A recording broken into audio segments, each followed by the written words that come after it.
Hi folks, welcome back. Today we're going to continue working on the Kingway tool. Got a few little things I want to do, try something out here. For those of you who have never seen it, this is my grinding room. It's what I want to be, my grinding room. In fact, it used to be my only machine tool room here at the shop. Then I built a 40 by 20 add-on to the 40 by 40 building. There's a mezzanine up above here, and you won't believe it, but I used to have an Axelson 16, a Boss 5 CNC mill, Bridgeport mill, a Brown & Sharp horizontal mill. What else? A heavy tin lathe, a bandsaw, a couple grinders, and a desk in this little room. It's not much bigger than the rest of the shop. When I put the Axelson 16 in, I had to go and add this little bump out there.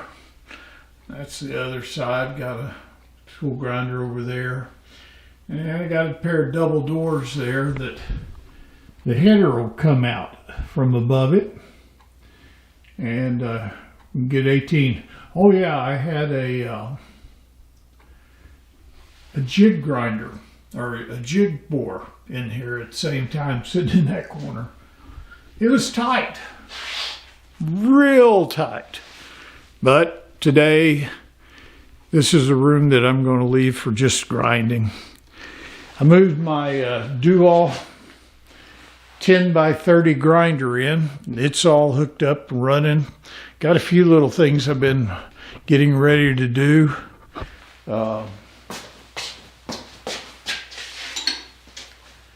This is a gib that came out of Don's planer. It's the last part we have to make. It was broke, so we're going to make a new one. And we're just about ready to use the Dual to do that. I've already stress relieved some blanks for it. Let's see, I think it's this one. Yeah. Run this through the stress relieving oven, piece of cast iron, and we're going to put it on a magnetic plate and grind all the angles on it. That's coming up soon because Don wants to finish it. Of course, he'll probably add another add-on to his building and go buy some more machines, and he'll forget all about that one. I told him he didn't need a planer anyway. Excuse me, a shaper, not a wannabe planer. Anyway, that's coming up on this. The reason I'm in here right now, well, it's finished. I'll show you these other things. This, if you can see it, is a Brown & Sharp #1 grinder. You can do outside and inside boring. Well, inside once I find the head for it. But I've never even plugged it in. We moved it in here. I brought it in from southeast Arkansas a couple years ago now. And just haven't had time to mess with it. But someday, it's in line. The reason I'm in here today is this machine. This is a Cincinnati tool grinder, and it's all plugged up. I've used it on a few little things. I haven't cleaned it up because basically it's got a good coat of oil on it, and I've just been leaving it. Even though this room is temperature controlled, there wasn't any sense cleaning it up until I'm ready to repaint it. So I'm going like that. Now, the reason I'm in here today, you see me? I look like a half a beard.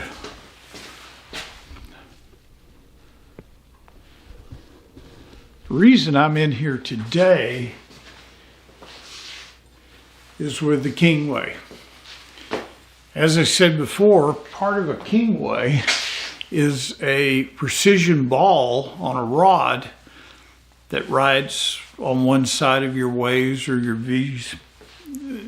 This part here, I'm going to drill and put onto a 5/8 shaft. But I need to drill this, get it as close to center as possible so that as you rotate that rod or go down, it doesn't change the dimension. If the ball was off a little bit as it's going down a V-way, it would track off. So I need to be precise.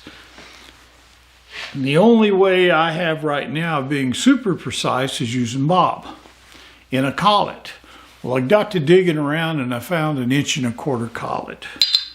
Problem is, it won't accept the ball in deep enough to get at the correct 1 1/4 inch outside diameter. You might see here I've drawn a line on there. And what that line was is I put the ball in and ran a Sharpie around the collet so I can tell how deep I'm going when I modify this collet. Now, I don't want to tear it up because they're expensive as all get out. This is a Hartigan.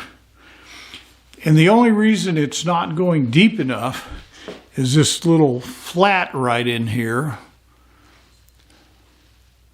which acts as a stop for stuff going into the collet. But I need it to go deeper. And if you look in here on this edge, there's a slight chamfer. Well, I'm going to enlarge that chamfer so that the ball will go deeper into the collet. Now, it's hardened. I would put it on bob and use a carbide insert to cut that, except because of these slits in this collet, it's an interrupted cut. It's hard, an interrupted cut, and I just know I'll eat inserts, so I'm going to have to grind it. And so that brought me over to here. Now I could sit there in my chair with a die grinder and grind it enough to where the radius of this goes in deeper, and it won't affect the stop, and it won't affect the structural integrity of this, and it won't affect its precision. So why not? Anyway, I wanted to make a nice job of it and a little bit easier. I got to thinking, well, I could put this in a 5C rotary indexer and turn the handle while I was holding the die grinder, but I'm not that coordinated anymore. So, had a brain fart, or a brain wave, I guess. Attached to this is a helix point drill grinder. Now, a helix point puts a very specific point on a drill bit. And basically, I've never used one before, but I've heard that you almost don't have to have a starting bit with one of those. So that'd be nice. The other point is it accepts 5C collets. So I came in here a little while ago.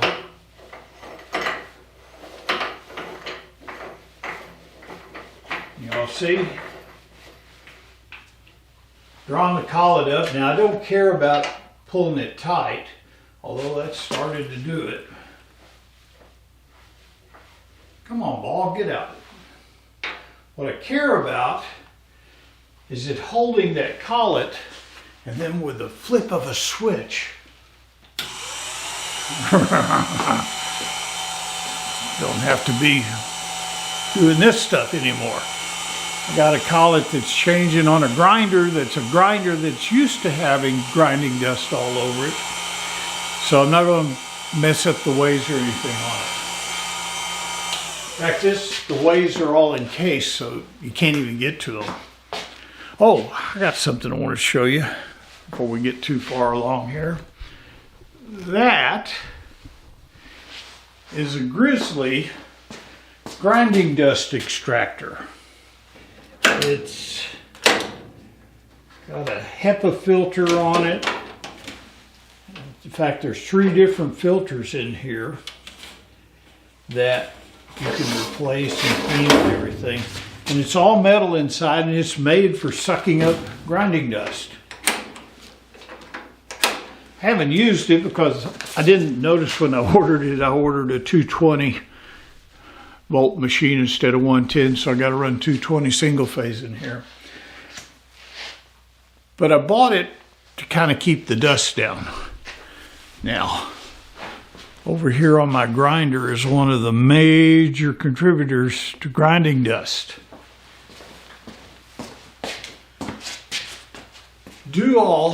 I've seen, you guys are all crooked. Y'all been drinking? Come on, straighten up. Can't have that. There. I've seen in some of the old brochures, had an attachment on this head that would come down with a vacuum port right here. And so as your wheel's spitting out the dust, it would go right into that vacuum port. Now, I haven't found one, and I might not ever find one. So for right now, until I get the gumption to do something else, I went to the store and started going through the heating and ductless aisle, and I found one of these that I put together. And what I'm going to do is mount it back over here at a height, and then run a hose to that grinder vacuum. So that'll be a good way to control some of the dust. Anyway, just an aside. I get so many projects going, I don't know what to do. All right. I don't know if y'all can see very well or not. Maybe we need more light on the subject.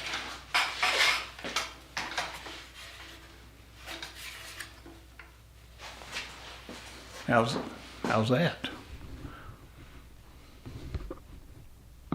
Now what I'm going to do is turn this on and hold this little battery cordless Milwaukee die grinder up and with a stone on the end and grind away some of this chamfer.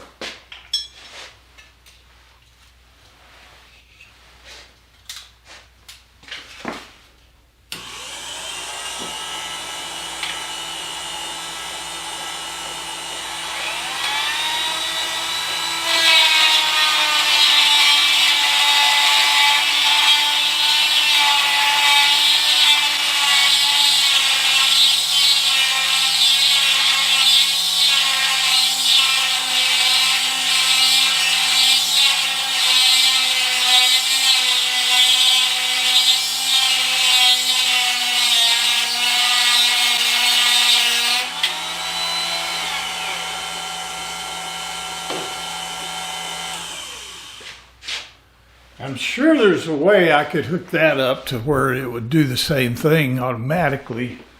But by the time I go through all my accessories, find the correct part I need for everything and hook it all up, it's just going to be a big waste of time. It's important when you get these tools that you find all the accessories you can for them, because you never know what you're going to need. I've got everything from radius dressers to a rad form, locks, drives, collets, wheels. I can make it work. I just think that this little die grinder is going to be pretty quick. Y'all want to see what it's done so far? Well, we're making a little bit of progress. That was just a couple of minutes. We'll see if we can carry on. That's reverse, you can go both ways.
Well, that's increased that chamfer quite a bit.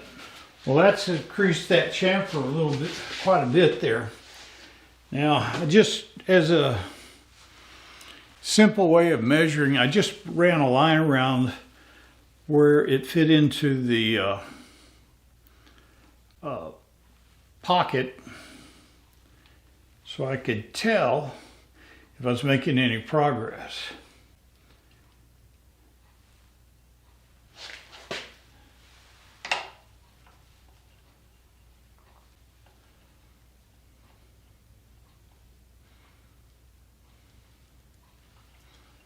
I remember.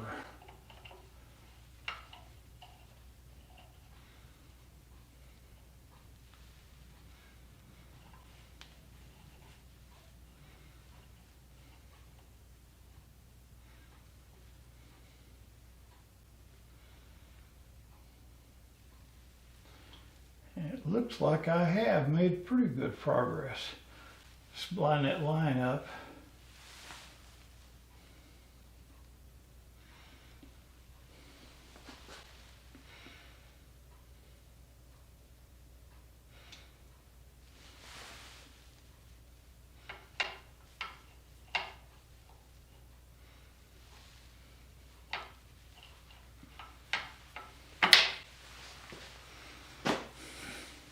Need to go a little bit more.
Now, if I tighten that collet up,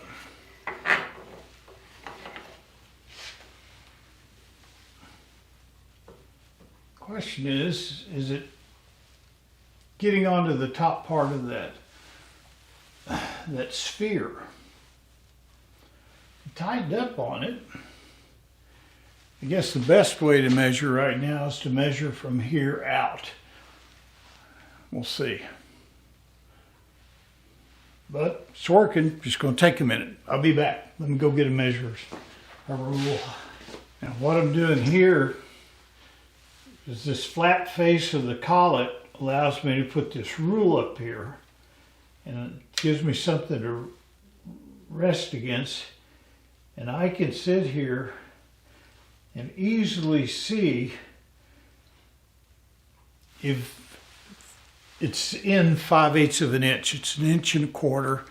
So take off, divide by 2. So if it's on the largest part of that, it should be 5/8. What I'm seeing is it's not quite 5/8. So it looks like I've taken enough material off to make it go half the distance I need. So we got to do a little bit more. Might have to switch stones because I've been wearing down that pretty good. I'm trying not to touch any of the inside of this so don't screw it up for further use.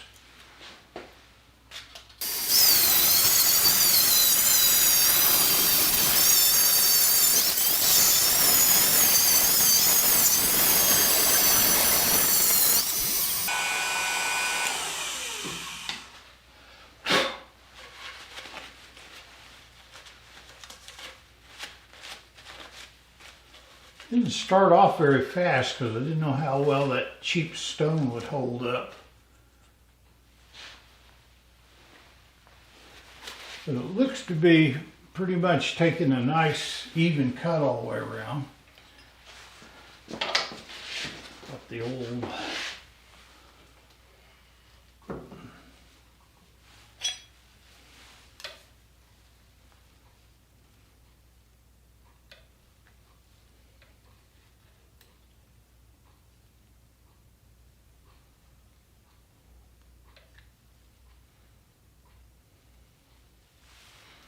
We are now past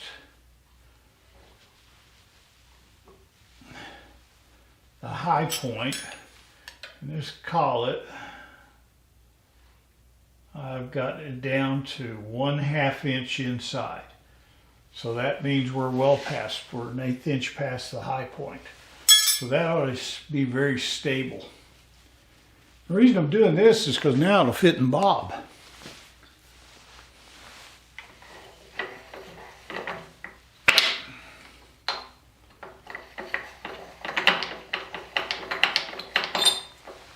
Now, I keep this room heated and cooled to keep down rust.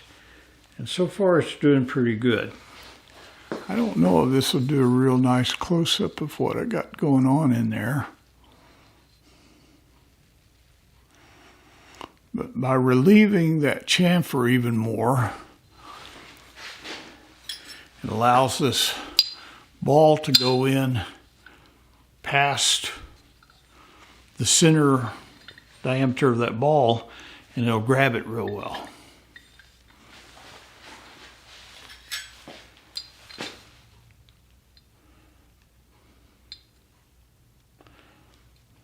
That's 1/2 inch, so that's a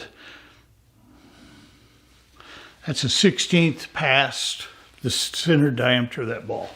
I'm happy with that.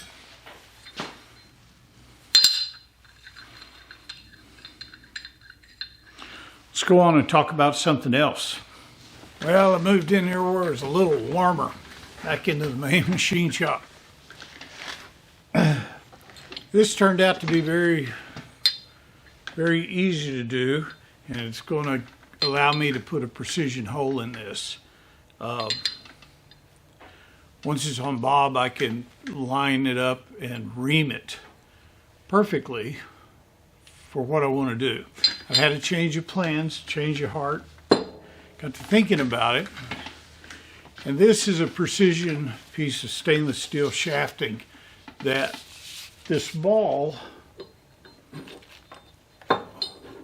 will be attached to, and basically it'll be like this. I was going to thread this and then internally thread this, screw it on. The problem is this hardened precision ball, I don't know what's inside. I don't know if it's harder than all get out, probably not. I don't know if it's gummy, I don't know how well it's gonna go. And by threading that and threading this and screwing it on, I stand a chance of having it off a little bit. I could take it, put it together, and then grind the ball again, but I don't have the way to do that. So what I've decided to do is, since I can make a precision hole in this, I went and bought a new reamer, and I'm going to drill and ream a socket into this. See if we can get this to press into it, and hopefully it's going to press in, but I couldn't get a reamer at a reasonable price. It was undersized. So I'm going to go to my old standby 640 Loctite sleeve retaining compound. This stuff's good, and that ball will never come off the end of that or move or anything once we do that. So that's what I'm going to do. I think I'll have a more precise assembly by doing it this way than I would by threading it. And this machine will be able to measure really, really, really tight tolerances.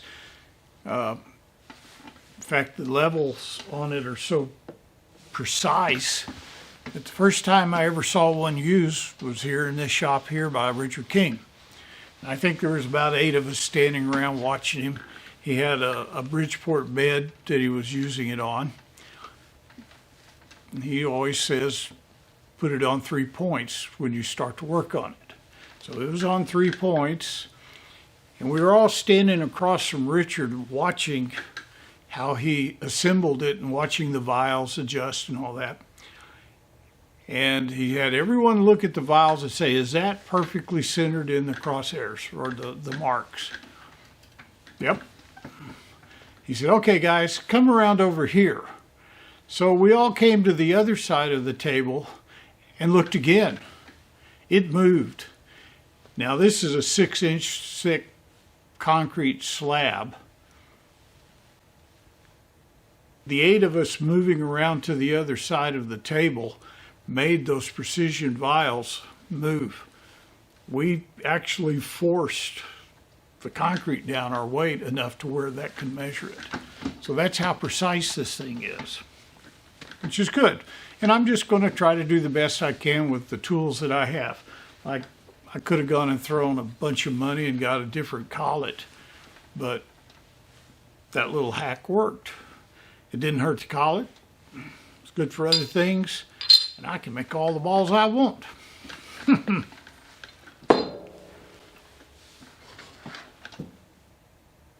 guess that's all I have to tell you in this video. I'm kind of worn out.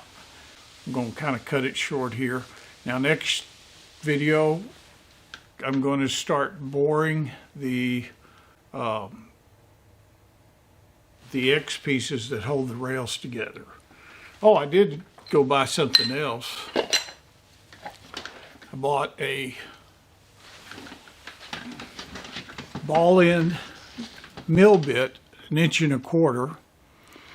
And the only thing I noticed about buying an 1.25 inch ball mill bit or in a 1 inch or a 3/4 inch, they carry the diameter of the shank throughout. So it's 1.25 inches down here. And I looked at Bob, and Bob looked at me and said, "You ain't putting that thing in me." I had no way to hold it. So got to looking around and thinking how I'm going to make the socket cup. Now this ball also has an accessory, which basically, imagine this here, and this being a socket that's made the same radius as this, and then cut it off about right here, so it's this thick, maybe 3/8 of an inch to 1/2 inch thick. And that is an accessory that the ball sits in, and the bottom is ground, and it can slide along flats too. So I need to make that little accessory. The easiest way I could think to make it, and frankly the only way without grinding a radius on the inside, was to get a ball end mill bit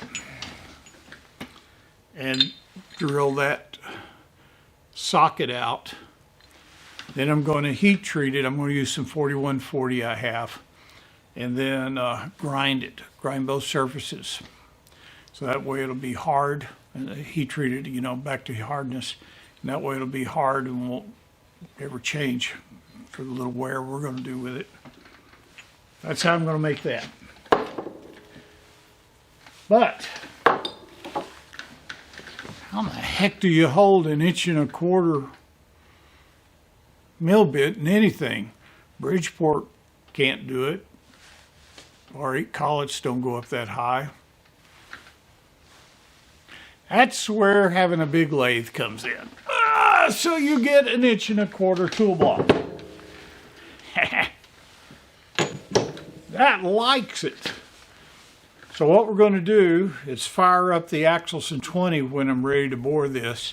I'm going to cut off a chunk of 4140, about 3 inches long, hold it in the chuck on the lathe, put this tool holder on, get it dead center, and bore into it. What could go wrong? Then I'll take off the 3-inch piece, put it on the saw, cut it off, and then put it back in the machine and face it off, and then heat treat it, and then take it to the grinder, and should be through that part. $64. It's just high-speed steel, but for this one project, I couldn't spend $300 on it. I bought a new reamer for that, so to be precise as I can get it, and a little shorter, so it fits in bob nice. And hell, that was $80. So stuff gets expensive quick. Y'all watch a few of the ads, okay? Help pay for it. Thanks to all the new people. Like I said, I'm working on this Bridgeport as fast as I can. I'm getting my strength back. The next video is probably going to be this week when I take out the prime cut MIG welder that I'm sure some of you saw the videos on. And we're going to give it a try out in the field running off of a Bobcat out of my welding trailer. And we'll see how well that works on a fence job. Then, possibly in between one of these Bridgeports, we might open up the other Everlast welder and make Don happy. Thanks for watching. Thanks for your support of the channel. Guys, I don't make much money at all on this, but it really, really, really helps me when at least I know people are watching. So thanks once again. I'll try to get you a later, longer video next time. Bye-bye. Oh, this is going to be good. Oh, well. You still here? Go away. Got a remote for that.